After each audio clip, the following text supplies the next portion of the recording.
Last video, I covered the decision of purchasing a pre-built PC or building your own one. I focused necessarily on the top end and the bottom end in terms of the finances, the budget. And it was an easy decision, as you saw in the video.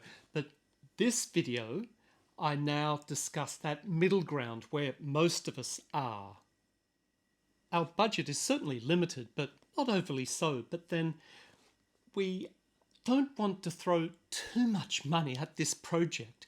And we've surveyed the market. We know that we want a really decent 2K gaming solution with very high refresh rates, or perhaps a 4K solution with lower refresh rates, or a 4K solution with high refresh rates but compromises elsewhere if possible.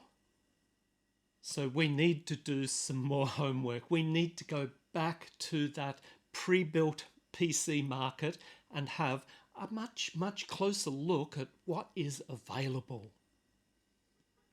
So you've had a really close look at the market and you found a PC that is close to what you want. In fact, is it exactly what you want? If so, then just go ahead and buy it, because the company has got you beat already in terms of price. You'll never match them. Remember in the previous video where we talked about economies of scale? The PC companies have got it in bucket loads. You've got nothing. So let's assume now that you've had a good survey of the market and you haven't really found a pre-built PC that is what you want, because the closest match that you can find, there's at least a few items that need to be replaced. You really do need now to investigate the build your own PC option. Now, a great website that really makes this very easy, and I don't get any kickback from it at all, and it's not a monetized channel, is pcpartpicker.com. PCPARTPICKER.com. It's a great place to go. At that website or a similar website, just start entering the components one by one. They're usually presented in a logical order. It'll probably start with, say, the CPU, for example. Just, if you're not really sure what you're doing, just copy what you've seen elsewhere. We've one of those sweet gaming PCs that HP are selling, or whoever. Now at this stage we're just dealing with concepts, so if there are some components you're not too sure about, just have a stab, put something that's a middle expense in. The whole idea is at the bottom of the page somewhere there will be the grand total of your expenditure, and have a good darn look at that, and that will give you a pretty good idea of what you're up against. Most likely the cost will be a real shock. For good reason. We've talked about economies of scale before. The PC companies, they purchase everything in the thousands, they're engineered to their specifications, etc.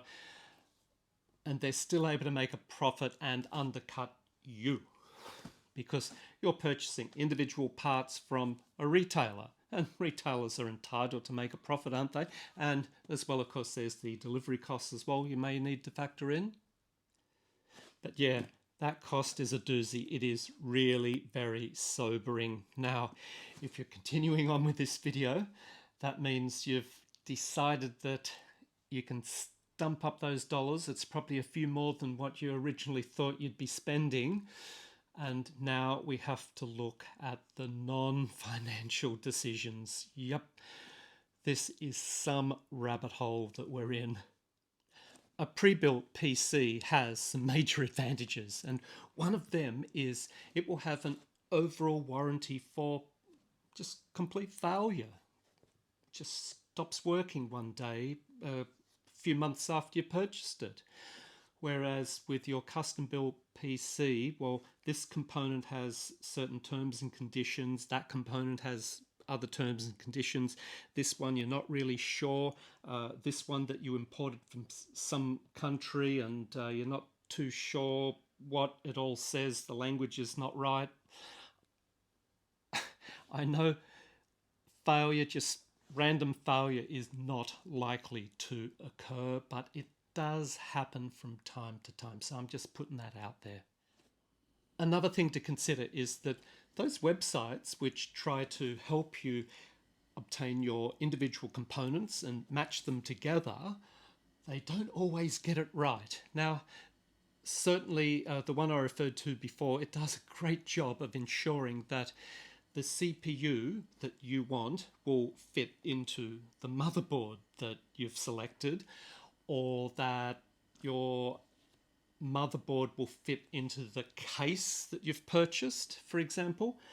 I'm pretty confident that my motherboard will fit into this new case, but I got to be honest with you and say that I've purchased a really bulky CPU cooler. It hasn't arrived just yet. Now, it'll certainly fit on top of my CPU. I've no doubt about that. I'm sure the website got it right, but will it fit inside the case? I have no idea, to be honest. And it's going to be it's a gamble. It's just the uncertainty of putting your own PC together. As a brief aside, this whole video reminds me of back in the 90s when I went to this massive shopping mall. This is in a country thousands of kilometers where I am now.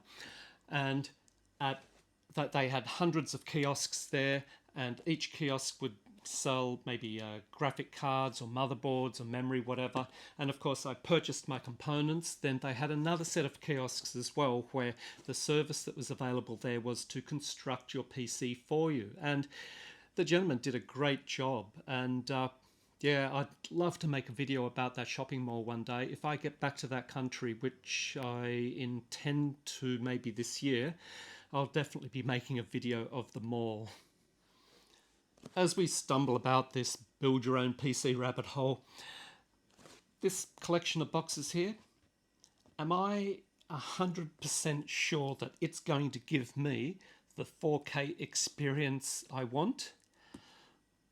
Can't be 100% sure, but that pre-built PC advertised as being an awesome 2K or 4K experience.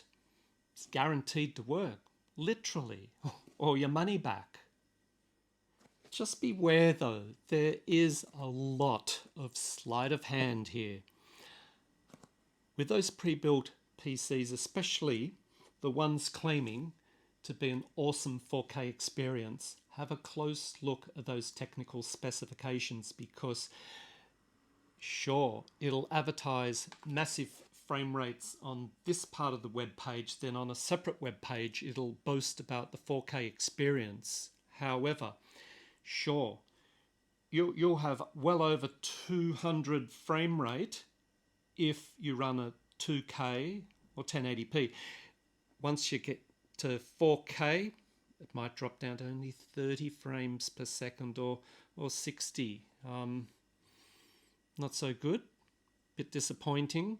And you get a bit of a rude surprise when you get home, and then you check the technical documents and you think, I wish I'd had a closer look. And while we're on 4K, now that monitor that you purchased with a HDMI 2.0 port, and the PC you're putting together with a HDMI 2.0 port, great. 4K? I'll give you the answer. Not as such. Yeah, it'll be 4K to an extent with a little bit of trickery at the monitor end. And that SSD with the massive read-write rate. Wow. Do they discuss throttling from heat? Sustained transfer rates? I doubt it very much.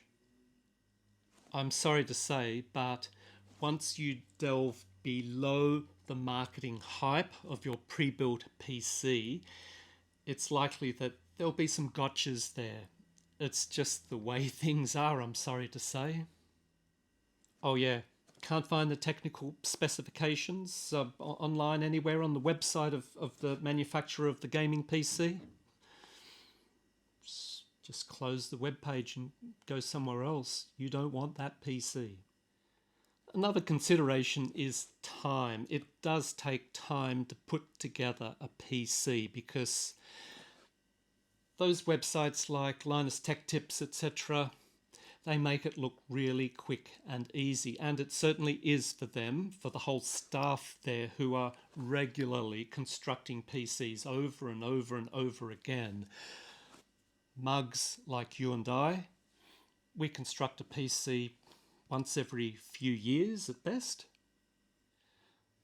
Well, I've covered many of the things that you need to think about when you decide: buy a pre-built PC or build one myself. I do hope this video has been of some use in helping you make the right decision. This rabbit hole has a long way to go. Oh, the next video, I guess I might begin my build or unboxing. It's going to continue on this series anyway, but to make sure you don't miss anything, please like, subscribe and share across all social media. But until next time, this is the Spicy One Chris, over and out for now.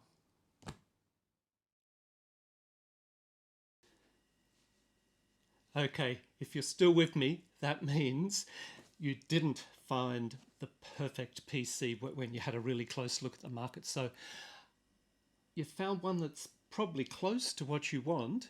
Now, let's assume that it has the exact graphic cards you want, but a couple of other component cards, plural. No, not if you're in the middle ground.